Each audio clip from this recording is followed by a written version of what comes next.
That patients need. हमें इन बीमारियों का से बचने के लिए और इनका इलाज करने के लिए हेल्थ केयर फैसिलिटीज़ पर्याप्त मात्रा में पूरी तरह से हेल्थ केयर फैसिलिटीज़ की ज़रूरत होती है। जैसे ज़्यादा से ज़्यादा स्वास्थ्य केंद्र खोले जाएँ, अस्पताल खोले जाएँ, प्रयोगशालाएँ खोली जाएँ जहाँ पर टेस्ट किए जा सकें, एम्बुलेंस सर्विस फास्ट होनी चाहिए, ब्लड बैंक्स वगैरह खोले जाने चाहिए, जो कि ये सब स्वास्थ्य सेवाओं के लिए ज़रूरी हैं। दैट पेशेंट नीड मतलब जिन जिन चीज़ों की मरीजों को ज़रूरत होती है उन सारी फैसिलिटीज़ को प्रोवाइड करवाना चाहिए। In order to run such facilities, इन फैसिलिटीज़ को चलाने के लिए वी नीड हेल्थ वर्कर्स।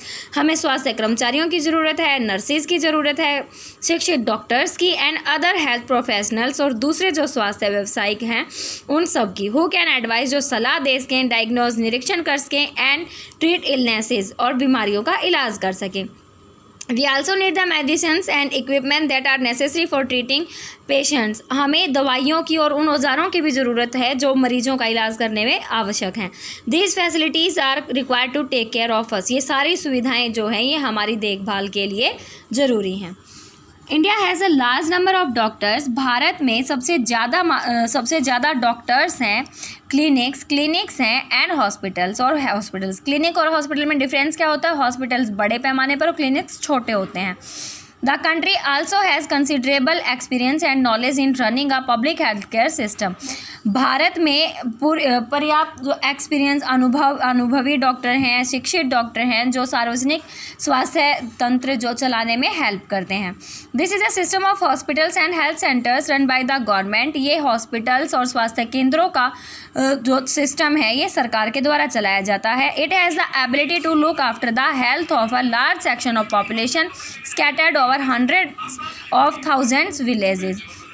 इनमें पूरी योग्यता होती है जो हमारी बहुत बड़ी जो जनसंख्या का भाग जो हमारा गांव में हज़ारों सैकड़ों लोग जो हज़ारों गाँव में जो लोग हैं उन सब के हेल्थ का ध्यान रख सकते हैं। We will go into more detail on this later. हम इसके बारे में जो पब्लिक हेल्थ केयर सेंटर्स हैं जो गवर्नमेंट के द्वारा चलाए जाते हैं इनके बारे में डिटेल में बाद में रीड करेंगे। Moreover, there has been a phenomenal advancement in medical sciences whereby many new technologies and treatment procedures are available in the country. हालांकि इससे भी ज़्यादा अगर हम ये देखें तो एक अविस्मरणीय विकास हुआ है मेडिकल साइंस में, जिसमें नई नई तकनीकें, नए नए इलाज के प्रोसीजर जो हैं वो हमारे देश में अब उपलब्ध हैं। बड़ी बड़ी बीमारियों का भी इलाज हमारी कंट्री में अब हो सकता है, हमें अदर कंट्रीज़ में जाने की ज़रूरत नहीं है। However, the second column points out how poor। हालांकि जो हमने जो ये सेकंड कॉलम पढ़ा था इसमें हमने क्या देखा कि किस तरह से how poor the health situation in our country is, कि हमारे देश में हेल्थ सिचुएशन जो है कितनी कमियां हैं अभी भी स्वास्थ्य फैसिलिटीज़ में। With all the above positive developments, इन सभी पॉजिटिव सकारात्मक विकास के बावजूद we are not able to provide proper health care facilities to people. हम लोगों को पूरी तरह से स्वास्थ्य सुविधाएं प्रोवाइड नहीं करवा रहे हैं। This is the paradox, something that is contrary to what we would expect. Our country has the money, knowledge and people with experience but cannot make the necessary health care available to all. भाई ये भी एक विडंबना ही है कि हमारा देश उस तरह से जो हेल्थ केयर फैसिलिटीज़ नहीं प्रोवाइड करवा पा रहा है या हमारे देश की जनता को हेल्थ केयर फैसिलिटीज़ नहीं मिल पा रही हैं। इतना ज़्यादा विकास होने के बावजूद, दुनिया में सबसे ज़्यादा हॉस्पिटल, सबसे ज़्यादा डॉक्टर्स होने के बावजूद भी हमारे देश में प्रॉपर हेल्थ केयर सर्विसेज नहीं मिल रही हैं। इस चैप्टर में हम इनके कुछ कारणों के बारे में भी पढ़ेंगे। उससे पहले हम देखते हैं यहाँ पर स्टोरी ऑफ हकीम शेख। हकीम शेख की कहानी देखते हैं। हकीम शेख जो था वो पश्चिम बंगाल खेत मजदूर समिति का एक मेंबर था, agricultural labourer in West Bengal, पश्चिम बंगाल में कृषि मजदूर था। 1992 की शाम को वो चलती हुई ट्रेन से नीचे गिर गया और उसके सिर में गहरी चोट लग गई। He was in a very serious, वो बहुत ही गंभीर स्थिति में था और उसको उसी समय तत्काल इलाज की ज़रूरत थी। वो एक गवर्नमेंट हॉस्पिटल, कोलकाता के गवर्नमेंट हॉस्पिटल में ले जाया गया, लेकिन उन्होंने उसको एडमिट करने से मना कर दिया क्योंकि उनके पास कोई एक्स्ट्रा बेड नहीं था। मतलब हॉस्पिटल में एडमिट करने के लिए उनके पास बेड नहीं था। उस another hospital did not have the facility, दूसरे हॉस्पिटल में फैसिलिटी नहीं थी, या फिर स्पेशलाइज्ड डॉक्टर और या फिर जो क्वालिफाइड डॉक्टर थे वो नहीं थे जो उसका इलाज कर सकें। इस तरह से उसके 14 घंटे क्रिटिकल स्टेट में, उस गंभीर स्थिति में 14 घंटे निकल गए, लेकिन उसको कोई भी डॉक्टर नहीं मिला। And was taken to 8 different government hospital, उसको 8 अलग अलग सरकारी अस्पतालों में ले जाया गया, लेकिन 8 के 8 सरकारी अस्पतालों में से किसी ने भी उसको एडमिट नहीं किया। फाइनली आखिर में उसको एक प्राइवेट हॉस्पिटल में एडमिट किया गया जहां पर उसका इलाज हुआ। वहाँ पर अब आप सबको तो पता ही है, प्राइवेट हॉस्पिटल्स में तो इलाज के लिए बहुत ज़्यादा पैसे लगते हैं।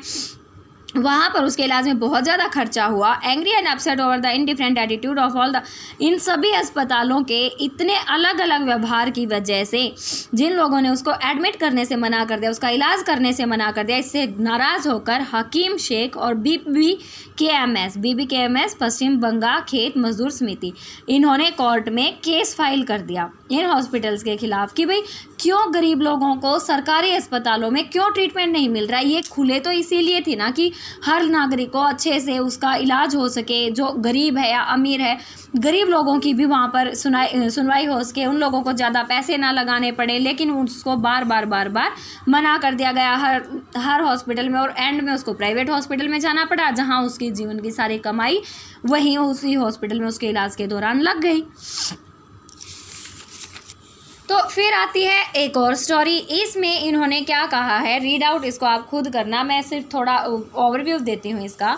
अमन और रंजन 2 फ्रेंड थे। रंजन जो था वो एक अमीर घराने से था, जबकि अमन जो था वो इतना अमीर घराने से नहीं था, वो पुअर फैमिली से बिलोंग करता था। एक बार अमन और रंजन दोनों बीमार हो गए। रंजन को भी वायरल फीवर हुआ और अमन को भी वायरल फीवर हुआ। तो रंजन अपने दोस्त को, जब वो स्कूल में गया तो अपने दोस्त अमन को अपने बारे में बताता है कि किस तरह से उसको वायरल फीवर हुआ। फिर उसके पापा उसको एक 5 स्टार होटल जैसे हॉस्पिटल में लेके गए। वहाँ पे उन्होंने किस तरह से 500 रुपये रिसेप्शन पर दिए।